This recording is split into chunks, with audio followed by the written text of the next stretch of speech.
அஸ்ஸலாமு அலைக்கும் வரஹ்மத்துல்லாஹி வபரகாத்துஹு.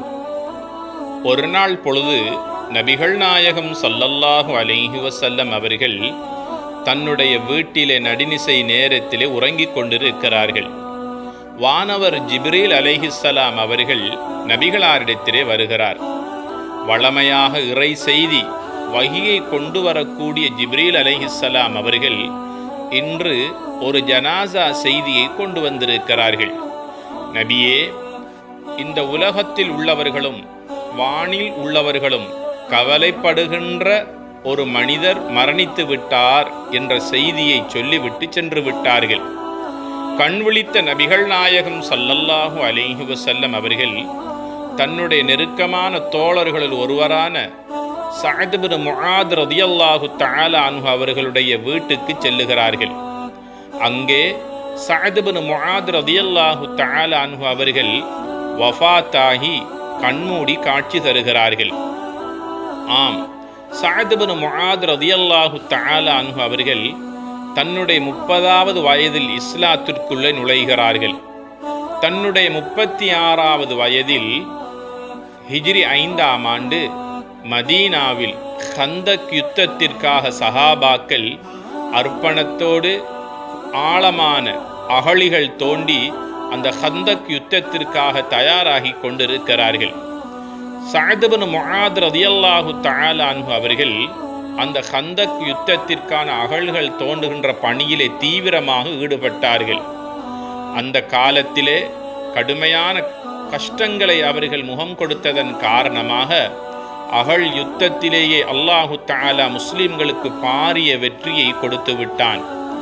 ஆனாலும் அந்த அகழ்கள் குழிகள் தோண்டியதன் காரணமாக அவர்கள் நோய்வாய்ப்பட்டு பள்ளிவாசலுக்கு வர முடியாத நிலையிலே இருக்கிறார்கள். நபிகள் நாயகம் ஸல்லல்லாஹு அலைஹி வஸல்லம் அவர்கள் தன் தோழர்களான சஹாபாக்களிடத்தில் சஅதை பற்றி விசாரிக்கிறார்கள். நபியே நாயகமே, அவர் சுகையினமுற்றிருக்கிறார். அவருடைய வீடோ மதீனத்துடைய எல்லையிலே இருக்கிறது. நாளாந்தம் வந்து தொழுதுவிட்டு சொல்லுவதற்கு அவருக்கு சிரமமாகி இருக்கிறது என்று சொன்னபோது நபிகள் நாயகம் ஸல்லல்லாஹு அலைஹி வஸல்லம் சொன்னார்கள், அந்த சஅத் ரலியல்லாஹு அன்ஹு அவர்களை எந்நேரமும் நான் பார்க்க வேண்டும் போல் என் மனம் விரும்புகிறது.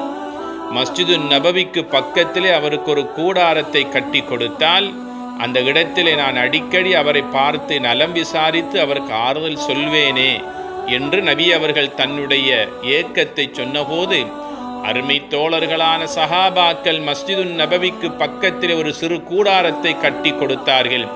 அதிலே சஅத் ரலியல்லாஹு அன்ஹு அவர்கள் கொண்டு வந்து வைக்கப்படுகிறார்கள். கந்தக் யுத்தத்திற்காக அகழ்கள் தோண்டிய வருத்தத்தினாலேயே கடுமையான நோய்க்கு அவர்கள் ஆளாக்கப்பட்டு அந்த நோயினாலே அன்று நடுநிசை நேரம் வஃபாத்தாகி விட்டார்கள். இந்த செய்தியைத்தான் ஜிப்ரீல் அலைஹிஸ்ஸலாம் அவர்கள் வந்து நபிகளாரிடத்திலே சொல்லுகிறார். வானில் உள்ளவர்கள் கவலைப்படுகிறார்கள், இப்பூமியில் உள்ளவர்களும் கவலைப்படுகிறார்கள். மறுநாள் காலை நபிகள் நாயகம் ஸல்லல்லாஹு அலைஹி வஸல்லம் அவர்கள் ஜனாசாவுக்குரிய கடமைகளை செய்து தொழுவித்து நல்லடக்கம் செய்வதற்காக அந்த ஜனாசாவை குளிப்பாட்டி கஃனிட்டு சந்தூக்கிலே வைத்து மஸ்ஜிது நபவியை நோக்கி தூக்கி கொண்டு வருகின்ற நேரத்தில் அந்த ஜனாசா சந்தூக்கிலே இல்லாததை போன்று சஹாபாக்கள் உணர்கிறார்கள். ஹல் பக்கிய சஅதுன் அம்லா, நபியே நாயகமே, இந்த சந்தூக்கில் சஅதுடைய ஜனாசா இருக்கிறதா இல்லையா என்பது நமக்கு சந்தேகமாக இருக்கிறது. அந்த அளவுக்கு பாரம் இல்லாமல் இந்த சந்தூக் இருக்கிறதே. நபி அவர்கள் ஒரு வார்த்தை கூட பேசாமல் நேரடியாக ஜனாசாவை கொண்டு வந்து ஜனாசா தொழுகையை நடாத்துகிறார்கள். தன் தோழர்களை பார்த்து சொன்னார்கள், இந்த சஅதுடைய ஜனாசாவுடைய செய்தியை கேட்டு அல்லாஹுடைய அரிஷே நடுங்கியது.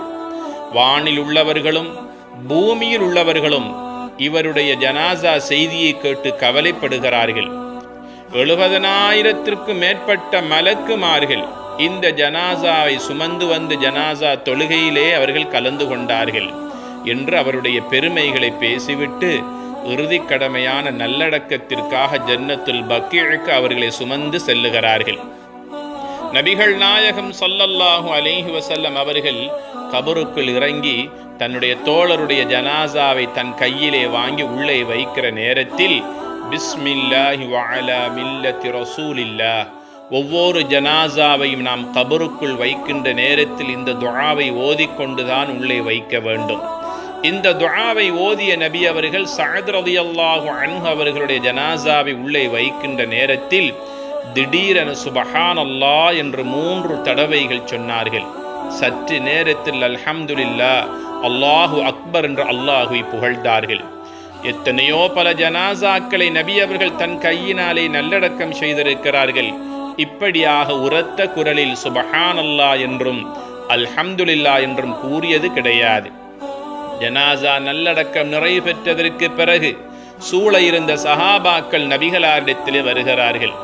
நபியே நாயகமே, கபருக்குள் நின்று கொண்டு ஏன் இவ்வாறாக உரத்த குரலிலே சொன்னீர்கள் என்று அந்த ரகசியத்தை கேட்டபோது நபிகள் நாயகம் ஸல்லல்லாஹு அலைஹி வஸல்லம் சொன்னார்கள், சஅதுடைய ஜனாசாவை நான் உள்ளே வைக்கின்ற நேரத்தில் சஅதுடைய கபரு 2 பக்கமும் அவரை நெருக்க வருவதை நான் பார்த்தேன். ஆகையினால் நான் சுபஹானல்லாஹ் என்று சொல்லி அல்லாஹ்விடத்திலே பிரார்த்தித்தேன். வந்த கபரை அல்லாஹ் விசாலப்படுத்தினான்.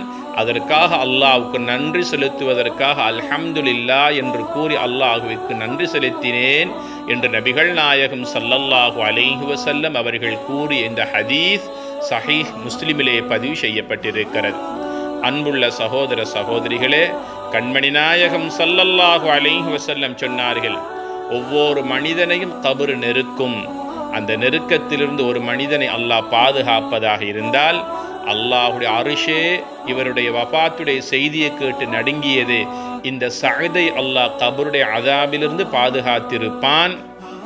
ஆகையினால் உங்களுடைய ஒவ்வொரு துஆவிலும் அல்லாஹும்ம இன்னி அஊது பிக மின் அஸாபில் கபர், யா அல்லாஹ் கபருடைய அதாபை விட்டும் வேதனையை விட்டும் கபரின் நெருக்கத்தை விட்டும் நான் உன்னிடத்திலே பாதுகாப்பு தேடுகிறேன் என்று ஒவ்வொரு துஆவிலும் கேட்க மறந்து விடாதீர்கள் என நபிகள் நாயகம் ஸல்லல்லாஹு அலைஹி வஸல்லம் அவர்கள் கூறினார்கள்.